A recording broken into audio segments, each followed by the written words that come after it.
What if I told you that you could use AI to save time planning, give students feedback, and create ready-to-use materials? Well, now you can. Welcome to 3 for 3, and in this first edition of this series, we're going to talk about SchoolAI, which thanks to an IDOE grant, we have premium access for all staff here in BCSC. So, win number one is basically you have this awesome new space in SchoolAI called MySpace that's your own personalized teaching assistant. So make sure you sign in with your BCSC Google account to SchoolAI and toggle into the new SchoolAI 2.0 beta to unlock this familiar interface so you get acquainted with that before it changes to it here in a few weeks. And you'll be taken to MySpace, which is a funny play on words here from an old tech tool that some of us might remember. And essentially what this space allows you to do is it's your own personal workspace where you can make ready-to-use materials and features. So here's an example of one. I had it make an exit ticket for me.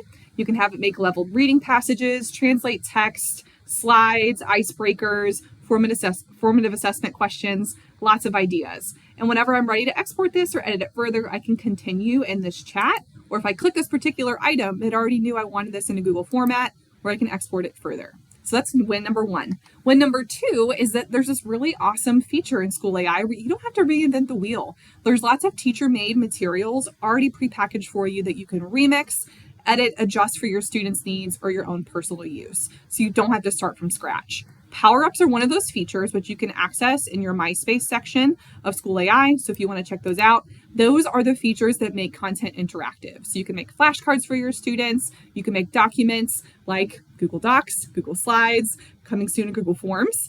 But the other cool part is if you go to the Discover tab over here on the left, there's Spaces. So Spaces in SchoolAI are set up for students to use, but also for you to borrow ideas from. So for teachers and for staff, these are really good places to go if you have a specific activity you need done, like making exit tickets. There's probably a space set up that can help you make exit tickets on any topic that you need. There's AP formative assessment questions, all of the like. So if you want to see some ideas and inspiration of how other teachers are using SchoolAI to save time or with their students, this Discover tab is a really good place to go.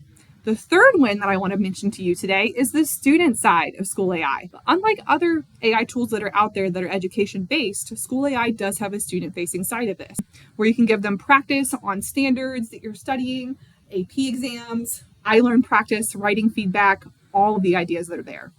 If you want to see how other teachers are using it, check out this For Students button.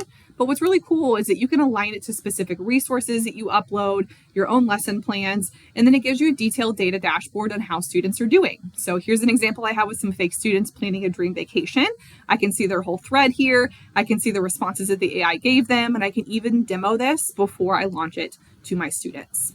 So those are the 3 wins we have in our 3 for 3 series. So you generated resources in MySpace, we tinkered a little bit and explored the opportunities with Spaces and PowerUps, and we previewed the student-facing side of SchoolAI. If you're ready to try it, log in with your BCSC Google account, and don't forget to join us on upcoming PD sessions on the October 10th PD day, as well as opportunities before and after school. 3 wins, 3 minutes. This is 3 for 3. Thanks for joining.